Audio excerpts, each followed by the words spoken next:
Everyone, आज की जो वीडियो है यहाँ पे बेसिकली CUT PG 2025 के ऊपर है। ठीक है। अगर यहाँ पे आप लोगों को दिल्ली यूनिवर्सिटी यानी DU, JNU, BHU, Jamia Millia Islamia, HCU या फिर और भी जितनी सेंट्रल और स्टेट यूनिवर्सिटी है जहाँ पे बेसिकली CUT PG रिक्वायर है। ठीक है। सो बेसिकली इसका एग्जाम कब होगा, एप्लीकेशन फॉर्म, यूनिवर्सिटी फॉर्म और सिलेबस की मैं यहाँ पे बात करने वाला हूँ। ठीक है। यहाँ पे कई सारे CUT PG के अंदर कई सारी यूनिवर्सिटीज है, तो ये मत सोचो कि यहाँ पे मैंने 4 यूनिवर्सिटी बताई है सिर्फ। ठीक है, 4-5 बहुत सारी यूनिवर्सिटी है।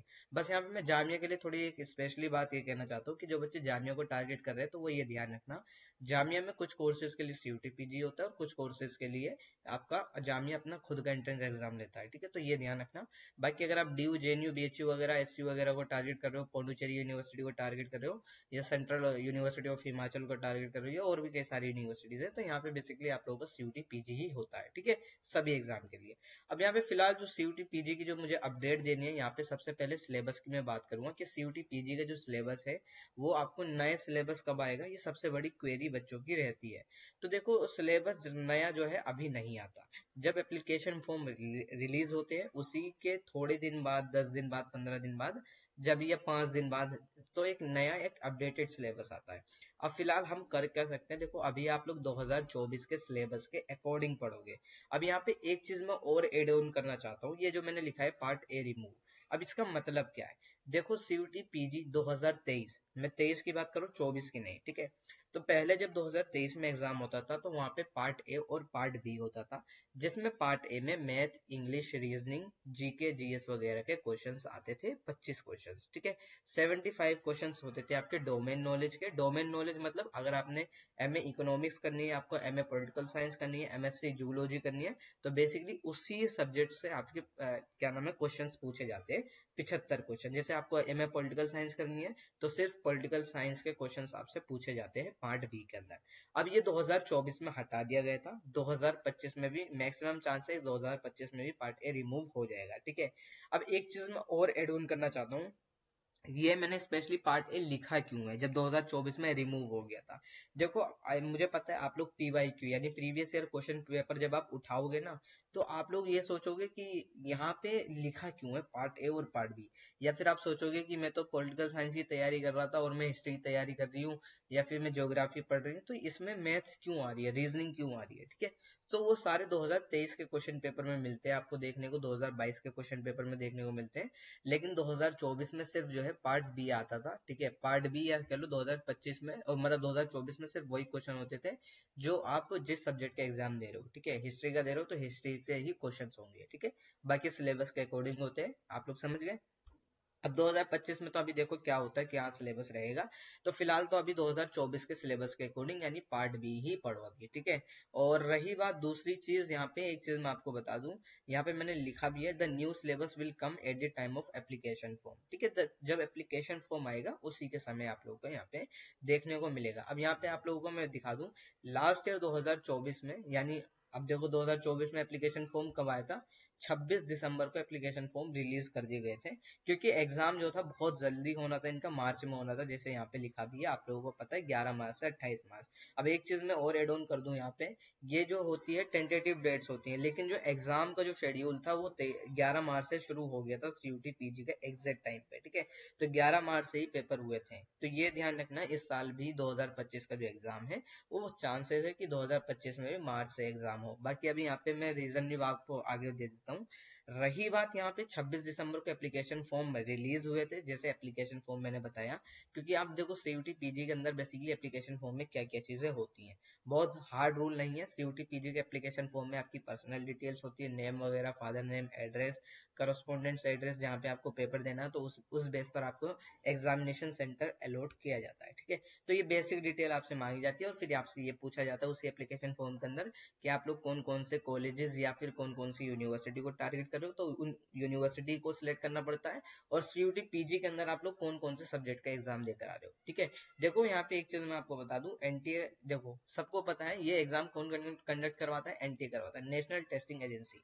तो इसका काम है सिर्फ एग्जाम को कंडक्ट करवाना। ठीक है, अगर आप लोग गलत एग्जाम भी देकर आ रहे हो तो इसकी रिस्पॉन्सिबिलिटी नहीं है, रिस्पॉन्सिबिलिटी किसकी है, आपकी है। तो इसी वजह से आप जिस भी सब्जेक्ट को चूज कर रहे हो या जिस सब्जेक्ट का एग्जाम देकर आ रहे हो, तो एटलीस्ट उसकी एलिजिबिलिटी क्राइटेरिया पर्टिकुलर यूनिवर्सिटी की चेकआउट कर लेना, ठीक है। तो ये ध्यान रखना। हालांकि ऐसा नहीं है कि हर यूनिवर्सिटी का जो बेसिक बेसिक है, पॉलिटिकल, हिस्ट्री, ज्योग्राफी, तो इनमें तो कोई दिक्कत नहीं होती है, लेकिन कुछ कोर्सेज ऐसे होते हैं साइंस के, कुछ कोर्सेज, कुछ ही मैं बता रहा हूँ, साइंस के कुछ कोर्सेज ऐसे होते हैं जिनमें डिफरेंट डिफरेंट यूनिवर्सिटी क्या करती है, अपना डिफरेंट एलिजिबिलिटी क्राइटेरिया वहां पे लगा देती है, ठीक है। तो और यहाँ पे ये भी कह देती है कि भैया आपका जो पेपर कोड है वो डिफरेंट रहेगा, आपको ये वाला पेपर कोड फॉलो करना है, तो ये चीज आपको ध्यान रखनी है, ठीक है। बाकी अगर आप नॉर्मल की तैयारी करो तो नॉर्मल में कोई इशू नहीं होता है। फिलहाल तो यहाँ पे मैंने आपको बता दिया कि 26 दिसंबर को last year application form release हुए थे, तो इस साल भी चांसेस है, अगर मार्च में एग्जाम होता है तो इस साल भी चांसेस है कि आपका जो लास्ट दिसंबर या जनवरी की फर्स्ट वीक हो सकता है, आपके यहाँ पे क्या नाम है, फॉर्म रिलीज कर दिया जाए, एप्लीकेशन फॉर्म, ठीक है। तो बाकी यहाँ पे अगर मैं आगे आऊँ तो यहाँ पे मैंने जैसे बात कर ली, सिलेबस उसी टाइम पर आएगा जब आपका एप्लीकेशन फॉर्म आएगा। एप्लीकेशन फॉर्म लास्ट ईयर कब आया था, दिसंबर में आया था, तो इस साल भी चांसेस है कि जनवरी की मिड तक आपका सिलेबस नया आ जाए, ठीक है। तो फिलहाल तो अभी नवंबर चल रहा है, तो अभी आप जो तैयारी है वो 2024 के सिलेबस के अकॉर्डिंग करोगे। और अगर आप लोग पीवाईक्यू लगा रहे हो, प्रीवियस ईयर क्वेश्चंस पेपर लगा रहे हो, तो आप लोगों को ये ध्यान रखना है 2023-2022 के क्वेश्चंस पेपर आपको ऐसे देखने को मिलेंगे जिनमें क्या नाम है, पार्ट ए नाम की भी चीज होती थी, math, GK, reasoning, comprehension subject, वहां मतलब कॉम्प्रिहेंशन नॉलेज आपसे पूछी जाती थी, वो 2024 में रिमूव कर दिया गया था, ठीक है। तो आप लोग समझ गए। अब रही बात, यहाँ पे मैं बात करता हूँ आगे, एग्जाम कब होगा। तो एग्जाम देखो मैंने यहाँ पे मार्च से मई लिख रखा है, लेकिन आप लोग मार्च ही मान सकते हो, क्योंकि मई जो है आपका यहाँ पे यूनिवर्सिटी एंड हो जाती है, यानी यूनिवर्सिटी का जो आपका क्या नाम है 6 सेमेस्टर है, या आपके जो जितने सेमेस्टर है वो कंप्लीट हुए थे, मई जो है आपका एंड सेशन होता है, ठीक है। तो मैक्सिमम यूनिवर्सिटी में मई तक पेपर हो जाते हैं बच्चों के, मई जून तक पेपर हो जाते हैं, ठीक है। तो ये चीज आपको ध्यान रखनी है। लेकिन आप लोग मान के चलो कि सीयूटी पीजी का एग्जाम आपको मार्च के अकॉर्डिंग होगा, ठीक है। अब ये मैं क्यों कह रहा हूँ, देखो एनटीए का काम है एग्जाम को कंडक्ट करवाना, ये मैंने पहले ही बताया। तो एनटीए का जब एग्जाम कंडक्ट करवाना है तो उसे बहुत सारी चीजें देखनी पड़ती है कि भैया कौन कौन से सब्जेक्ट का एग्जाम मुझे लेना है और कब कब होना है, क्योंकि देखो सीयूटी पीजी के में भी बहुत सारे पेपर होते हैं, जैसे इसमें लिखा था 11 मार्च से 28 मार्च तक हुआ पेपर, ठीक है। उसके बाद से फिर आप लोगों का सीयूटी यूजी के एग्जाम को भी देखना पड़ता है, ठीक है। उसके बाद आपका नीट का भी एग्जाम होता है, तो नीट यूजी है, नीट पीजी है, बहुत सारे एग्जाम है, गवर्नमेंट सर्विसेज के एग्जाम होते हैं, तो बहुत सारी चीजें एनटीए को मैनेज करनी पड़ती है, क्योंकि अधिकतर पेपर जो है सीबीटी मोड पर होते हैं, और सीबीटी मोड पे सबको पता है कि कंप्यूटर जो है नेसेसरी है हर जगह अवेलेबल होना, ठीक है। तो वहीं पे एग्जामिनेशन सेंटर भी पड़ता है आपका। तो ये ध्यान रखना है आपको, जो एग्जाम है आपकी प्रिपरेशन मार्च के अकॉर्डिंग होनी चाहिए, कि आपका पेपर मार्च में होगा। अब 2025 में अभी जब एकेडमिक कैलेंडर इस साल मुझे नहीं लगता अब आएगा, क्योंकि एकेडमिक कैलेंडर आना होता तो अक्टूबर तक आ जाता है, या सितंबर अक्टूबर तक तो आ ही जाता है, लेकिन इस साल नवंबर हो गया, मिड नवंबर हो गया, ठीक है। अभी तक तो आया नहीं, अब देखते हैं कब तक आएगा। बाकी यहाँ पे फिलहाल हम बाद में बात कर लेंगे अगर जब भी एकेडमिक कैलेंडर आएगा, लेकिन आपको मार्च के अकॉर्डिंग तैयारी करनी है, ठीक है। ये ध्यान रखना है कि आपका पेपर मार्च में होगा, मैंने आपको बता दिया, क्योंकि एनटीए के पास बहुत सारे पेपर होते हैं करवाने के लिए, तो इस वजह से सीयूटी पीजी का लास्ट ईयर बहुत जल्दी करवा लिया गया था। फिलहाल 2025 में क्या होगा वो बात की बात है, प्रिपरेशन आपकी मार्च के अकॉर्डिंग होनी चाहिए। अब रही बात, जो मैंने यहाँ पे बात कर ली, एग्जामिनेशन डेट आपका मार्च मान के चलना। एप्लीकेशन फॉर्म डेट मैंने आपको बता दिया कि एप्लीकेशन जो फॉर्म है वो आपके कब आएंगे, जब आपका पिछले साल दिसंबर में रिलीज कर दिए गए थे, लास्ट दिसंबर, तो इस साल भी आप मान सकते हो कि जनवरी की फर्स्ट वीक तक आपके हो सकता है एप्लीकेशन फॉर्म रिलीज कर दिया जाए, अगर आपका मार्च में एग्जाम होगा, ठीक है। बाकी अगर एप्लीकेशन फॉर्म यहाँ पे लेट रिलीज किए जाएंगे तो जाहिर सी बात है आपका जो एग्जाम है वो भी थोड़ा लेट ही होगा, ठीक है। बाकी यहाँ पे मैंने नए सिलेबस की बात कर ली कि आपको जो नया सिलेबस है वो कब आता है, जब एप्लीकेशन फॉर्म रिलीज होता है, और एप्लीकेशन फॉर्म मैंने आपको बता दिया कि कब रिलीज होता है, ठीक है। तो फिलहाल यहाँ पे एक लास्ट क्वेरी ये है कि यूनिवर्सिटी के जो फॉर्म है उनका क्या होगा। तो यूनिवर्सिटी के फॉर्म की एक चीज ध्यान रखनी है, एक सीयूटी का फॉर्म होता है और एक यूनिवर्सिटी फॉर्म होता है, दोनों में डिफरेंट मतलब डिफरेंस क्या। अब देखो एक चीज आपको मैं बता दूं, जो आपका एप्लीकेशन फॉर्म है और जो आपका यूनिवर्सिटी फॉर्म है, जो सीयूटी पी, पहले आपको करना क्या है, स्टेप बाय स्टेप पहले आपको ये समझना है कि आपको सीयूटी पीजी का जब दिसंबर या जनवरी में आपका फॉर्म आएगा तो पहले सीयूटी पीजी का फॉर्म भरोगे, उसके बाद जब सीयूटी पीजी का फॉर्म भरोगे उसके बाद आपको एग्जाम देने जाना है। ठीक है। एग्जाम देकर आने के बाद आपको क्या करना है, रिजल्ट का वेट करना है। अब रिजल्ट अगर मार्च में हुआ तो रिजल्ट आपका अप्रैल तक आ जाएगा, ठीक है, अप्रैल तक रिजल्ट आ जाएगा। अब ये अप्रैल तक रिजल्ट आ जाएगा, उसके बाद आएगा यूनिवर्सिटी का फॉर्म। अब आप कहोगे कि सीयूटी पीजी का फॉर्म फिर क्यों फिल करवाया। देखो सीयूटी पीजी का फॉर्म मैंने कहा कि आपसे बेसिक डिटेल मांगी जाती है कि आपको कौन सा एग्जाम देकर आना है, आपकी पर्सनल डिटेल, ताकि आपको एग्जामिनेशन सेंटर अलॉट किया जाए, एग्जाम देकर आ जाओ, ठीक है। बाकी का काम, कट ऑफ का काम, जितनी सारी चीजें हैं वो यूनिवर्सिटी करती हैं। तो उसके बाद क्या होता है, यूनिवर्सिटी अपने सेपरेट फॉर्म रिलीज करती है, जो जब कब रिलीज करेगी, जब सीयूटी का एग्जाम हो जाएगा। तो बच्चे अभी कंफ्यूज है क्या सीयूटी पीजी का फॉर्म और डीयू का फॉर्म एक साथ आता है, तो ऐसा नहीं है यार। सीयूटी का फॉर्म जो है वो पहले आएगा, और जो यूनिवर्सिटी के फॉर्म है, चाहे वो डीयू का हो, चाहे वो जेएनयू का हो, चाहे वो बीएचयू का हो, चाहे वो जामिया का हो, चाहे वो एचसीयू का हो, सबके फॉर्म जो है सेपरेट होते हैं। वो आते हैं सीयूटी पीजी के रिजल्ट के बाद। अब इन सेपरेट फॉर्म में क्या होता है, इन सेपरेट फॉर्म में आपकी पूरी डिटेल मांगी जाती है।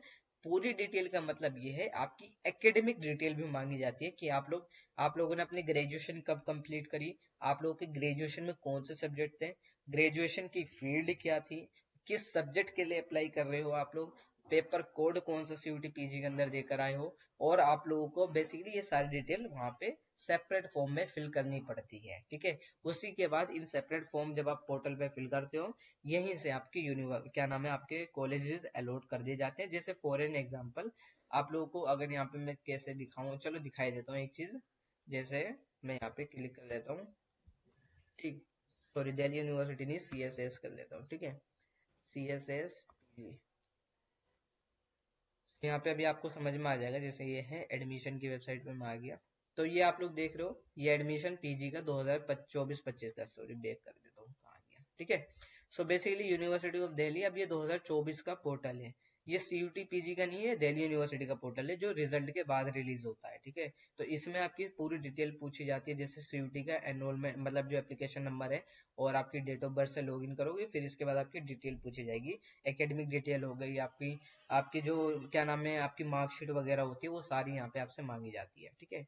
सो फिलहाल ये मैंने ऑलरेडी कह दिया, ये फॉर्म अभी नहीं आएगा, ये फॉर्म आपका रिजल्ट के बाद आएगा। तो अभी आपको चिंता किसी की नहीं करनी है, बस आपका चिंता जो आपको करनी है वो है यहाँ पे सीयूटी पीजी की एप्लीकेशन फॉर्म और सीयूटी पीजी का सिलेबस, जो नया सिलेबस है, ठीक है।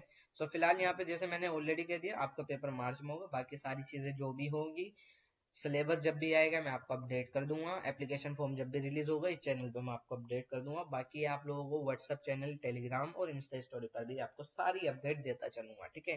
फिलहाल अभी आप लोग अपनी तैयारी स्टार्ट कर दो, पीवाईक्यू लगा के तैयारी करना, ठीक है, क्योंकि पीवाईक्यू से भी क्वेश्चंस आते हैं, ठीक है। और थोड़ी एडवांस लेवल पे तैयारी करना, सीयूटी पीजी का है, ठीक है।